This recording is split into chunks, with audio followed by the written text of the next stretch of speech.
it's me, Jess. Welcome to my channel. I'm here with another channeled message. This is a specific message. It might resonate with you, it might not.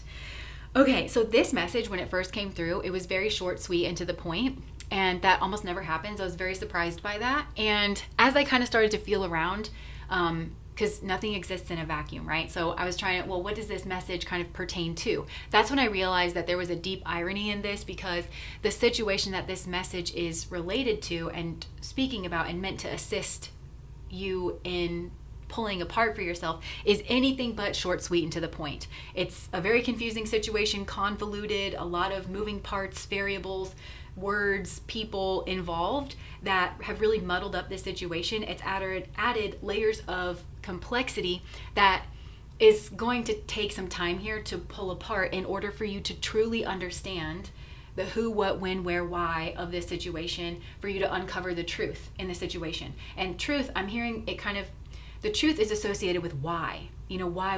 And I think that you have these why questions.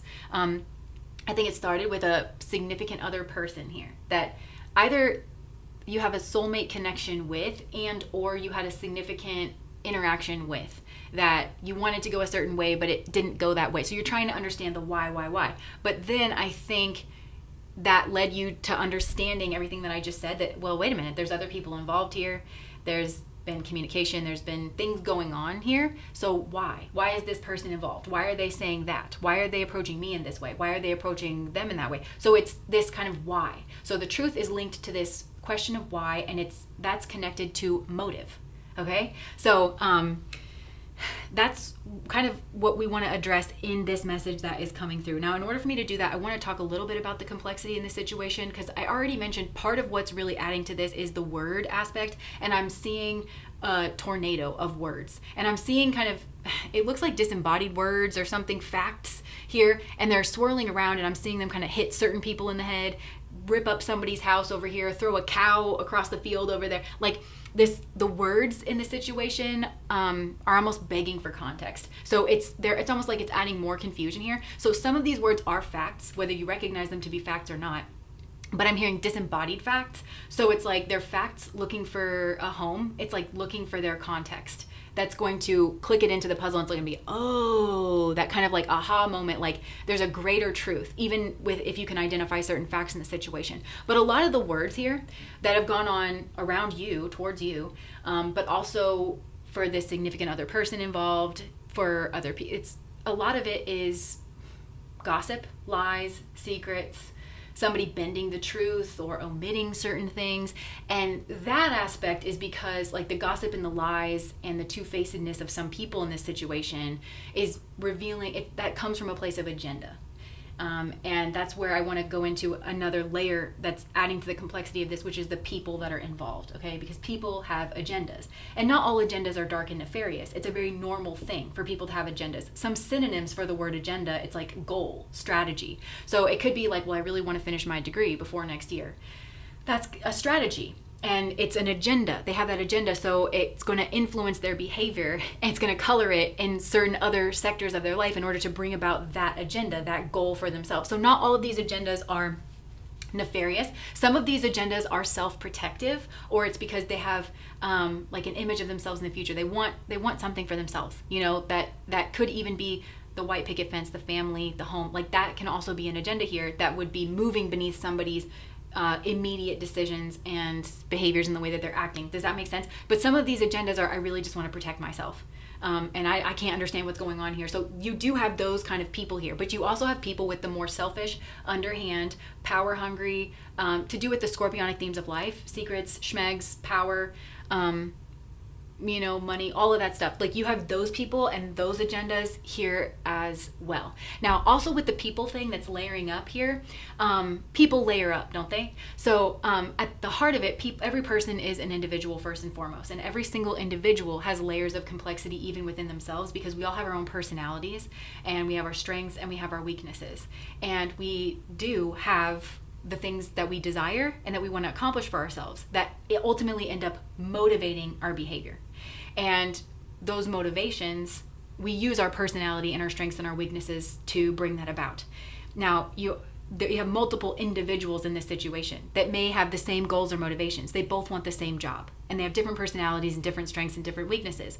So that's going to shape up how they're meeting the situation, because somebody may have a stronger strength in certain, so then that might mean that if somebody really, really wants something, they got to go underhand. How low can you go? How low can you go? Right? So that's going to shape up to the lies and the strategy and the gossiping and the, I just heard like kind of gerrymandering, like separating people out in order to keep the truth, in order to prevent certain conversations between people. You see what I'm saying? So there's kind of a politicking going on, even between, like that's happening within individuals. Now, also people exist as pairs, and I do feel like there's pairs involved in the situation as well. Some of those pairs are overt, like it's known to people and nothing's hidden about it. It's like it's known that these two people are a couple, or that they're married, or that these two people are best friends, or they're teammates, or they work on this project together. So, but that's adding different variables to the situation. Now, I'm also hearing that there are secret pairings involved in this, secret for whatever reason. So, and part of the agenda of those pairings could be to keep some kind of aspect of their relationship, or the fact that their relationship exists at all, secret. And so that's adding different variables and lies and feelings, especially if you've got intuitive people here. Somebody's going to pick up on weird shit as well. And then if you've got an agenda to keep yourself safe and you kind of go, I don't know what's going on over there. You see what I'm saying? Like, these words have kind of broad meanings that are all shaping up here. Now, beyond pairings, we also have groups that are kind of layering up here. And you would think that a group is like the biggest thing here, so it would be the most noticeable thing because more people are involved. And so something's bound to come out about this group, but I'm really not getting that. I do think there might be some kind of overarching group that it looks like everybody's involved in, whether it's we all go to this church, we all are part of this family, we all work at this certain place. Like there is an overarching group that people kind of understand is a group dynamic here, but I think that there's more than one group involved here. And not everybody involved is aware of all of the groups involved, and that's for different reasons. It could be because these groups exist in different spheres, but they kind of overlap here under a certain location or within a particular overlapping group.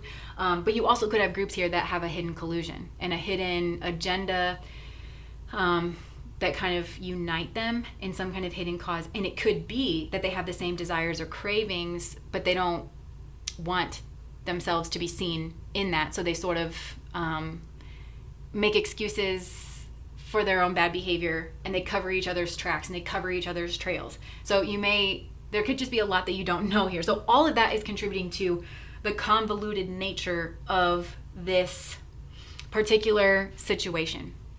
And every soul that was involved in this is drawn in here because of their dark psychology. That's what this situation that's the promise of it, that's the hope, that's the opportunity, is that this situation involving in this group, in this location, in this way, can reveal dark psychology. This is an introduction to dark psychology, and that's the short, simple, sweet message that they wanted me to bring forth. The purpose of this situation, if you're looking for a purpose, and I don't really even like that word here, but language is limited, it is dark psychology, and it's kind of a wake-up call to it, because I'm hearing an alarm go off, but also this looks to me like a reverse baptism, because it's got that same kind of wake-up quality of being like thrown into a crystal clear tub of fresh, crisp, cool water that's kind of initiating you into a new way of seeing things. But this, to me, I'm seeing it happen in reverse. It's got that same wake-up quality, but I'm almost seeing you being pulled up out of this like mucky, murky, like sediment-filled kind of nasty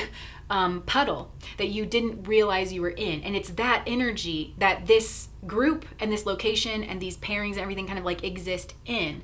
And it exists, all of this took place in some kind of sow, some kind of like energetic sow. And the location, that might actually be literal for some of you, that this location or group, the place that it had in common, it existed in like a valley, or it existed in some place that was very dark or cave-like, or that dark psychology, right? It could literally embody something to do with dark psychology. This could be a bar. This could be something to do with schmegs. This could hit like scorpionic themes of life, something secret, something hidden, a bank, something like that, or some place that you have to walk down to get to, like down a hill or down certain stairs in order to a basement apartment even. But there's a sow here in the energy, and it's kind of soured, and it's that scorpionic which deals with secrets, trauma, schmegs, power, agenda, maneuvering.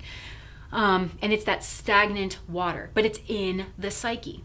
And so this situation, I do think, was orchestrated by dark forces as a kind of trap for certain souls, in order to like trap them in some kind of situation, to cause them pain, to disrupt their plans, to throw them out of something. And actually, when I say the word trap, I'm hearing like something snap down and like kind of catch somebody. And the dark forces are using the dark psychology, right? This is energy that we're talking about, but energy does move through people. So take this however it's resonating. So it's using the things that dark psychology is really like the cravings, right? That we all kind of secretly want, but it's our lower impulses or something like that. It's using that in order to kind of lure people in to a mess of their own making kind of thing, because they want them to think that they're responsible for it. This is all like kind of very human, but it's still revealing that you have certain aspects of this to your life and that other people do as well. So I feel like the light forces kind of saw the dark forces doing this and recognized a utility in it. Recognized that these people do have that scorpionic energy. They do have traumas. They do have fears and phobias. They do have, like motivations and selfish desires and things that actually do kind of control a lot of their behaviors, but it is unconscious. It's not really seen. And so Spirit was like, listen, these souls are ready to have those things, kind of to deal with those things, to have that confronted in the light of day. So the light force didn't exactly stop this, but they eventually did. And that's going to be a moment that you're going to recognize very clearly, where the light forces stepped in. And I feel like it would have the feeling of a light kind of going on, the rug being pulled out from under you, something very shocking or jarring being revealed about a person, people, place, like something here in this situation that all of a sudden stopped the forward momentum of this, that maybe stopped your involvement with this group or this location. And that's where the light forces came in, and they did cut it off, but they cut it off at just the right time. And I'm telling you, there was a perfection in the timing of this to help you understand yourself, to help you become more aware. That was the light's purpose here, because the light doesn't shy away from truth, and sometimes the truth is unpleasant. And I do feel like there was an inconvenient truth here, or there was an unpleasant truth here about yourself, about a lot that's really connected here. Because I think this is a complex situation and I think that's part of understanding this too, is understanding what led to what. Like put the dominoes in a line here, which I think is what you are trying to do. And in order to do that, if you just look at this situation from a bird's eye view, you're going to be confused, because nothing here makes sense. Because if this situation was like other situations you've been in, then this should have meant this, but then nothing went that way. Something here went sideways. That's because there are of the presence of dark psychology, the activation of people's dark psychology, because they were all like, that was what was being activated here. But for every person involved, Spirit turned the light on, that shock, jarring moment, at just the right time for them. And I feel like it's kind of this moment of like caught red-handed, caught with their hand in the cookie jar in some way. Or there's definitely that, and I feel like actually that's most people here, but there's also people who were like scapegoated or were victimized or targeted because they have certain fears that I feel like were confronted in this space. Like it's like a very two-faced nature to people that they were involved with, and they thought they could trust people, but then it ended up being like something about their worst fear, or something to do with that, and then like catching somebody doing that was like a shock and a trauma to them. So it's that scorpionic energy. And that light on moment, I'm seeing kind of like a flashbulb where it's like a snapshot, and that's so pertinent here. So snapshot, it's a static moment in time. So, and it's kind of a frozen energy here as well. And freezing in the mind, for me, always kind of signifies trauma. And it's like Spirit did that because something about this particular scene, this particular situation reveals everything that you need to know about. It's like you got caught doing something that did have an effect. And maybe you didn't know that it had an effect. And it could have had an effect on somebody's strategy or their motivation or the pairings that they were involved in. Or the groups or something here, but it had an effect. And like, so it's catching that in a snapshot of put the dominoes together. Some of you are being confronted with some kind of clandestine existence that you have, some kind of secret existence or secret behavior that you know is wrong, but you have been participating in because you felt as long as you could keep it secret that that you didn't have to acknowledge that it was a part of you, and therefore you didn't have to clean it up. But I feel like the buck kind of stops here with this situation, because I feel like something you really wanted, or it foiled your plan. And so the only way to kind of deal in this situation, to clean up the swamp of this particular situation, is, I'm hearing, pick up your cross and follow me. But it's like you have to pick up the sword of truth to start cutting through the brambles and all the vines that have you stuck here in the swamp. And I'm seeing from the Princess Bride, you know, when they go into, what was it, like the swamp of something, I don't know, and all of the crazy like roach thing, and you know, all of that. It feels like that, you know, but you need that weapon, you need the sword of truth. It's like the sword of truth is what's going to cut through here. But I think that there's a certain amount of courage, and this is very hero's journey to me, where it's like you hear the call, and I feel like some of you heard some kind of call here because you want to understand this. It's almost like a need. You have this deep-seated need to understand this, to understand what went wrong here, so that you can make sure, some of you want to try to right a situation, but you also want to make sure that it doesn't happen again in the future. And so that's like the hero's journey, and it requires courage to kind of pick this up, because I think yourself, there's things that are hard to look at here about yourself and about other people. Some of you, it's like what you did, because it's that caught with the hand in the cookie jar kind of moment. You don't like that. You don't like that about yourself. You could be at war with that side of yourself. You don't like to acknowledge that it's there. When you think of yourself and all the traits that you have, you don't think of those traits. You know, you think that was just a whoopsie, or and that's part of that like dark psychology that's being here. But also I think that there could be trauma, hurt, fear that that through an action that you did or did not do was inflicted as well. That's going to be hard to look at. And every single person has that experience here. Every single person has something that they don't want to look at in this situation. So it is incredibly brave of you to like actually walk up to this situation and say, I'm going to look at it.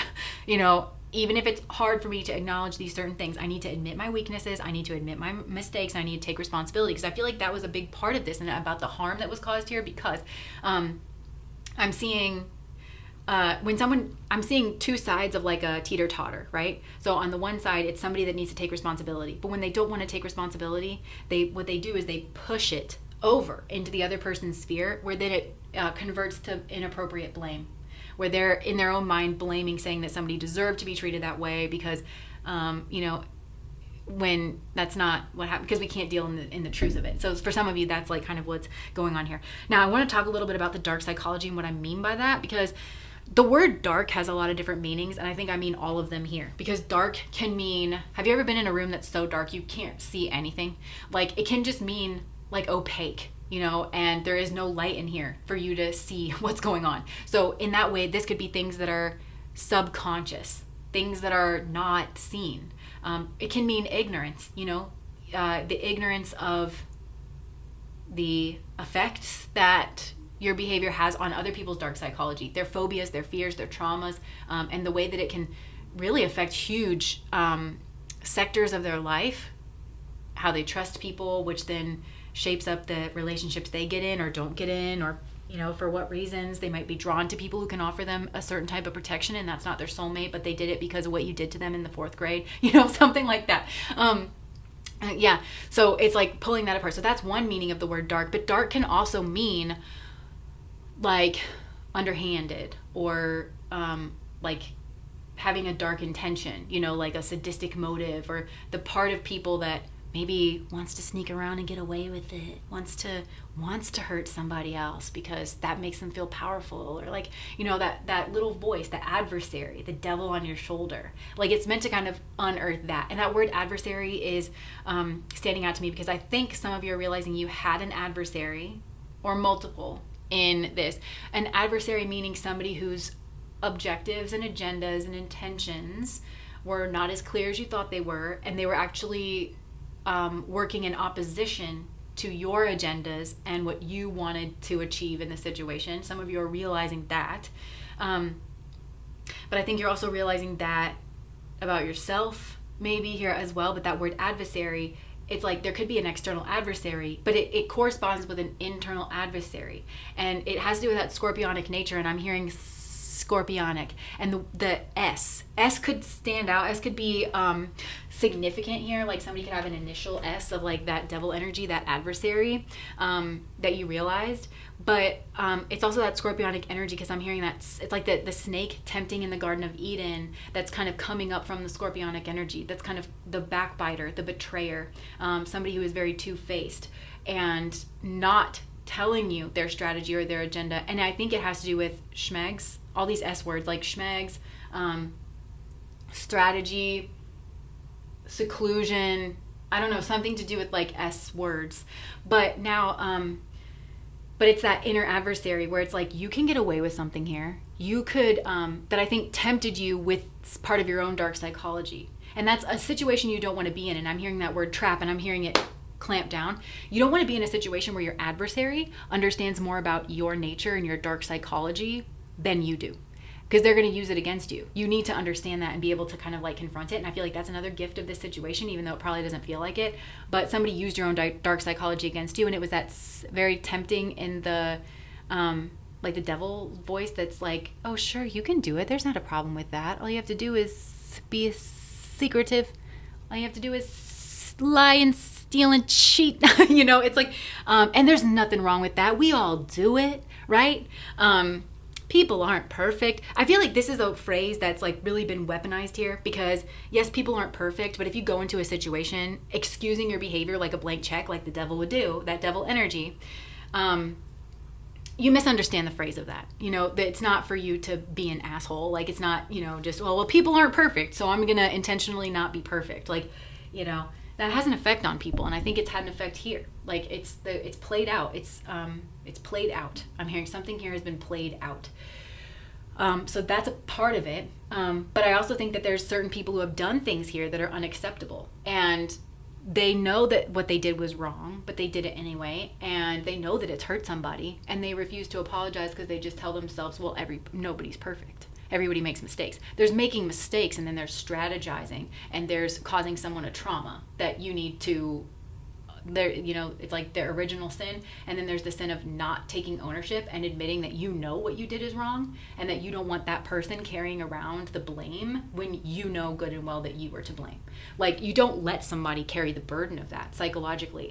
It can cause like illness, disease, you know, like it can really weigh on someone's like immune system and their actions in a big way. Like, you don't get to decide like what's not a big deal for someone else. Like, that phrase I feel like has really been weaponized in this situation in kind of devil speak, is what I'm getting as well. So a big part of this is to be able to admit your mistakes and to take responsibility for what you did, because or what you didn't do, because I think what you did or what you didn't do could have caused harm here. I'm also seeing I'm seeing a shadowy group of like male like silhouettes. And that could be literal. It could be a group of males here. There's a secret collusion, or there's a secret group between three males. But also 3 is the number of the Empress. So if this is a group of females, I feel like they're actively in shadow energy. They actively are colluding. They know they're in shadow energy, and they're actively working to hide the fact that they're in shadow energy and that they have a secret agenda. They are very conscious of it, very aware. But either way, there's a group here. And I feel like this group is united in what they want from one person here. They're united in their cravings and their desires for schmegs, for power, for control, for a position. They want something here that they're united with and that they could have all been involved in bringing about, and these people could have again, the situation's so convoluted because they could all be united in wanting certain things, and they think bringing about something is advantageous for them in particular. But everybody else in that group wants the same thing, so they're going to eventually turn on each other. I don't know. But I'm seeing this group, and then I'm seeing somebody else that's opposite this group. It's one person, like, versus 3. And this person's, like, innocent, and they're... that's the person with the fear. I think they may appear confident, but it's because they felt like they could trust this group, and they were enticed to trust this person or this group, because they are two-faced. They were putting on a show to bring about their strategy. It served their agenda for them to be nice in the moment, to act like a friend in order to lure somebody into their trap. And they might have thought, well, every single other time that I've lured somebody into my trap, it's gone this way. But it didn't go this way with this person.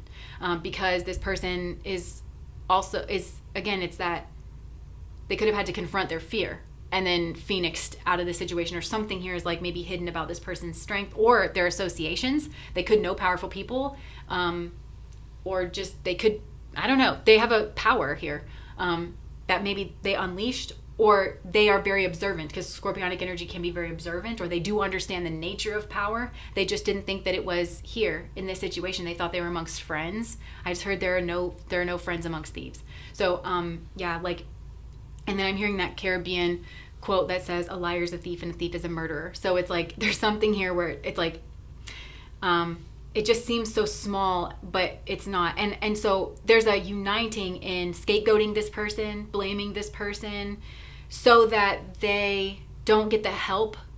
Because I'm hearing that dark tenet that's something like, you don't have to convince people that you're right.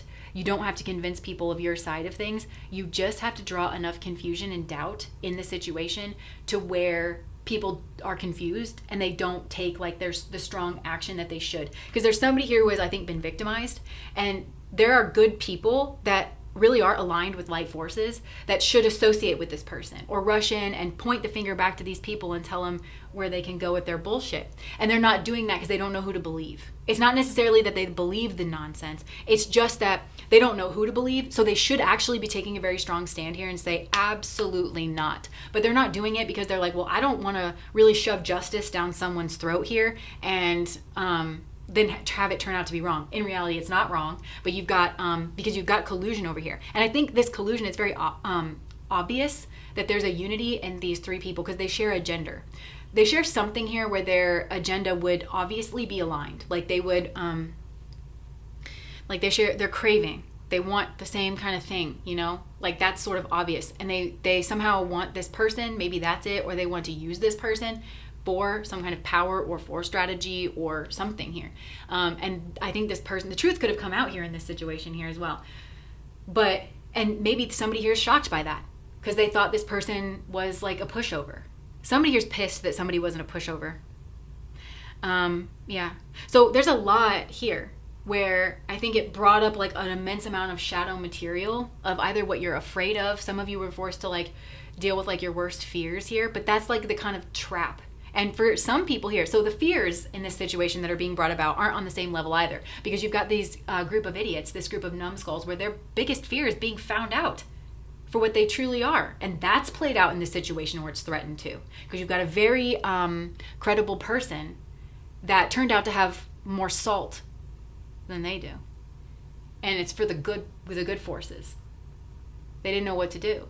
This person is kind of striking me like a very valor warrior, but this is like the strongest warrior in the bunch, because this group here, whether it's male or female, but I think for a lot of you it's male, it's like a group of weasels.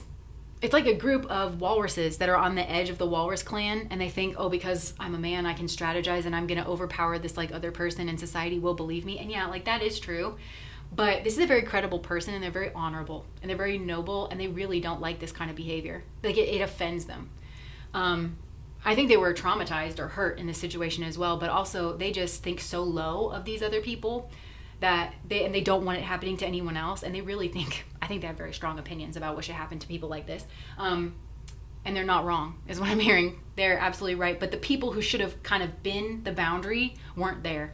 They were tempted away from this person at a time of need when they should have been there as a kind of guard or as a witness, or somebody who would be believed by society or something. Yeah, there's a lot of underhanded strategy here and a lot of betrayal, and people were forced to confront their worst fears here. But again, you've got somebody who has a fear of maybe being victimized in a certain way, taken advantage of, surprised, ambushed, and that happened. And then you've got a group here that's afraid that society will see them for exactly who they are. That's called karma. That's truth. They're afraid of their own truth. And their mechanism of dealing with their own truth is to get sneaky and underhand, to live double-faced lives, two-faced lives, double lives, to present one face and be something else. and they feel justified in getting away with that. And they feel victimized if somebody threatens to expose them for what they really are. These are not on the same level, these two people. Not at all. One of them needs to change, and it's, I think, the group here that has more people. But it's a shadow group, or they're just actively in shadow energy. I'm seeing secrets, collusion, like you say this and I say that. It's disgusting. Like, this is just disgusting. And because there's no way out, there's no way to win. And I'm seeing that heart energy be corrupted towards jealousy, like with these people. Like, it's a corrupted heart energy. And I'm just hearing envy and jealousy. And that is a big, like, that's a big shadow, like, dark psychology thing anyways, you know? But there's people involved in the situation that want something for themselves. Either it's like, well, I don't want to get involved. You know, I know something, and I know that somebody was mistreated, and I should take a stand, but I don't want to get involved. That's an agenda, you know? So it's like, and that's their dark psychology as well. Because also maybe because there's people here who know things, like on the tertiary. They've heard whispers and stuff, but they're like, well, I don't want to be outed for associating with these kind of people and for keeping their secret for so long. Or like, I don't want to be seen as that kind of person. So they're just kind of cowardly and anemic. And this won't go away. Like, that's the way that you have to deal with the truth of yourself. You have to confront your fear in this situation. And once you can take responsibility for who you were, then all of a sudden the things that are like, because I get the sense that there are lies, but the lies are obvious. Like, people lie to themselves more than anything. And this situation proves that. People lie to themselves. They don't want to believe that the shitty part about themselves was actually seen. And that is what caused... Because there is something here about, I'm seeing dominoes being knocked over. So I think some people would prefer, it's more psychologically comfortable for them in this situation to be like, it was just a kerfuffle. It was a free-for-all, and I don't know what was attached to what. No, there was a sequence of events here. And part of, like, people are lying to themselves because it's like, well, I did this fucked up thing. And I thought that it remained secret. But then this person's behavior was weird, and then they partnered up with this other person. And I just want to ignore the fact that I was fucking around. And I want to say that this person was sneaking around with this other person. When in reality, the person never would have paired up with that other partner if you hadn't been fucking around, and they knew it. And they kind of were waiting to see if you're going to own up to it. It's like, that's an example of what could have gone on here, where people lie to themselves. Or they knew that you had told their secret to somebody else. Something that some of you don't even realize, like, somebody only told you something and then it got out. So it only could have come out because you said something. Something pointed the finger right back to you. And there's the finger pointing energy because of the deflection, because people are uncomfortable with their own psychology, with their own secrets, their own negative traits, and they can't just own it. So then they're going to point the finger at somebody who is an innocent person. And now they're that on top of it. They're a coward and they're disingenuous on top of that. They're self-serving, they're weak, you know, and so it's hard for people. We're all this at certain points in our life. We are all this. Now, not to the same degree, because you've got people here that are like, whoa. And then you've got apologists for those people here as well, too. This is not all the same level of evil. And it's that kind of trap energy. Now, the last thing that I'm going to say, and then I'll wrap this up, is I get this image in my mind. Like, there was, when I was really little, like, I was old enough to be moving around by myself. But I got myself out of my grandma's car and I shut the door, but I shut my finger in the door right as it was locking. There was like an automatic lock. And my grandma had accidentally locked her keys in the car at the same time. So it was just this perfect storm. And I am a very anxious person anyway. So I start freaking out because I'm feeling claustrophobic. I'm in pain and I'm trapped. And I start just haphazardly like wiggling my finger all around. Like I'm yanking on it. I'm pulling it up. I'm pulling it down. I'm pulling it sideways. And I'm just out of control. Okay. I'm like a lunatic and I am tiny. Like when this is going on. So it's not like I had mental faculties. My grandma's trying to calm me down. She's trying to tell me that I'm going to break my finger. And I just can't listen because also when you're a child, the length of your arm is not big. So my face, my little face is like right there. And I'm looking right at my finger, like in the door. And I can't not look at it unless I like kind of unravel my body, which I just couldn't do. I just couldn't like bear the thought of it. So the whole point of that, it's like, there was no getting out of that situation. I'd gotten myself in a situation by accident that I couldn't get myself out of. And the only thing that was to do was to calm myself down and wait until my grandpa could get there with the other set of keys. Did I do that? No. No, I didn't. I freaked out the whole time. And my finger was not broken, but it was very bent. I didn't even know a finger could be that squished, but it was. And it was gross and it was horrible and it was traumatizing. And so I feel like that's you in the situation where somehow you slammed your finger in the door and you're desperate to like remove yourself from this situation, but there's nothing for you to do except for you to kind of calm down.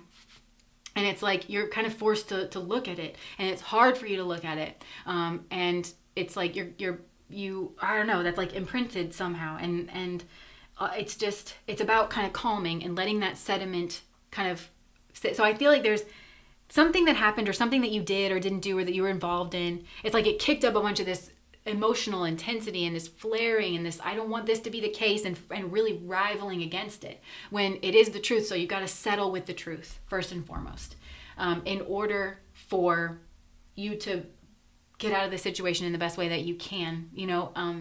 I don't know, there's like a lesson there, I feel. It's like letting the truth settle, because I was flailing around because I just wanted free so bad. I just didn't want to be involved with it, but there I was, and I had to wait. So it could be that there's help coming, but I feel, I don't know, take that for whatever it's worth. But yeah, that's that trap energy. It's like you kind of got lured in, but it was, there's people here who were lured in by what they wanted, by like their dark psychology that was subconscious.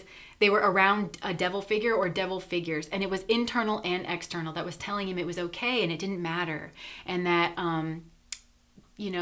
they would never get caught, and they can live this double life. They can be two-faced, and they're not hurting anybody, but then it ended up hurting them and hurting people. It ended up hurting people.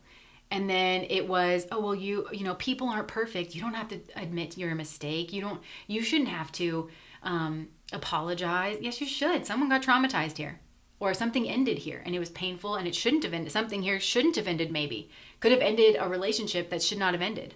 And that's going to have huge implications on the rest of this person's life. You see what I'm saying? It's big here, but it's like that devil energy is trying to minimize, reduce, coax, seduce, bring somebody, lure somebody down a path of thinking, of making excuses, that blank check energy. Well, you can just do whatever you want because people aren't perfect. This is something we all do. And it was a part of a strategy, I think, for some. Maybe money was involved here because I keep seeing that check energy, but check this is like a checkpoint. This is a spiritual checkpoint. Check yourself and use this. Don't waste this, because this was very painful and you don't want to go through this again. And it's not a threat coming from the universe. It's just saying like, let's clear it while we're in here. Put those galoshes on. And again, I think it's going to take you some time to maybe sort through who was who, what was what, who was actually aligned with who, why was this person seducing you, why were they lying in your face, all of that, like what fears were activated in you. Because somebody's fear was activated prior or after. I don't know. It's like, what fears did this bring up? And if you're a person where your greatest fear was being found out, you have to understand that there's somebody in this situation that had a fear, not of being found out because they're a good person and they were straight up, but that would be taken advantage of. And I think they got taken advantage of in exactly the way that they were most afraid. And it's unacceptable, and your fear and their fear are not at all on the same level, and you are definitely not the victim in this situation, not even close. And I think you've victimized this person, but I think you've victimized many other people that do require you cleaning up your act and taking responsibility for who you've been and what you've done in a very overt, direct kind of way. And they need to see you grapple with the consequences of your actions in order for them to heal and to feel like justice was served here.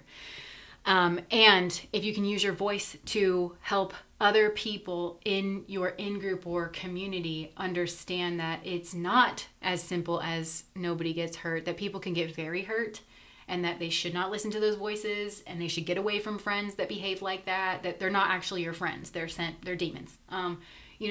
Just get rid of them.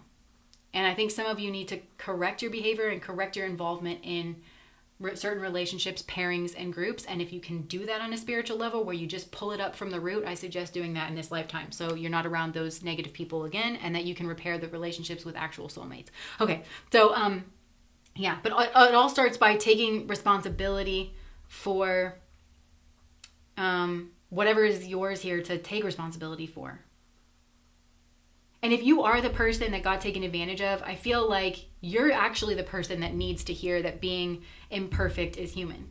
Because you actually feel guilt for involving with people that hurt you, but your greatest sin in this whole debacle was trusting.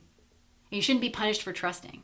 And that's what's so gross about like these other people. And they're like, well, everybody's not perfect. Like, okay, you've got a person over here that can't trust and that blames themselves. And that's not the lesson they should have learned. So it's just gross. I'm sorry. I can't stand this kind of thing. But like, yeah, so you are actually the person that needs us to surround you and to hold you and hug you and sing you back to yourself and just say, trusting people is not a sin. It should not be a sin. It's only in a diseased world and a diseased group around corrupted hearts and minds that becomes a sin. So, and set realistic goals for yourself on your healing journey, regardless of which side it is that you're on. Trusting again is going to be hard if you were on the receiving end of a betrayal, and if your kindness and your trusting or your youth or your inexperience was used against you. It's going to take some time for you to trust, but I do feel like, cut yourself away from people like this. I feel like Spirit is going to try to maneuver you into a group of like trustworthy individuals and very upstanding, noble partners that are not two-faced. I feel like that's going to be your path to the healing. And if you were this other person, again, you need to set realistic goals for yourself. You need to kind of go slow, because I think it can actually be very overwhelming to you for you to understand that you're not the person you thought you were, and that actually your legacy and the effect that you've had on people's lives is one of weakness and betrayal, harm, trauma, and it has had an immense effect. I'm hearing the song from Pink, One Night to You, lasted 6 weeks for me. Just a bitter little pill now, just to try and go to sleep. No more waking up to innocence. Say hello to hesitance to everyone I meet. Think of you years ago. I guess I'll never know what love means to me. That is no small potatoes. That was not an isolated event. It wasn't a whoopsie at 7:30 p.m.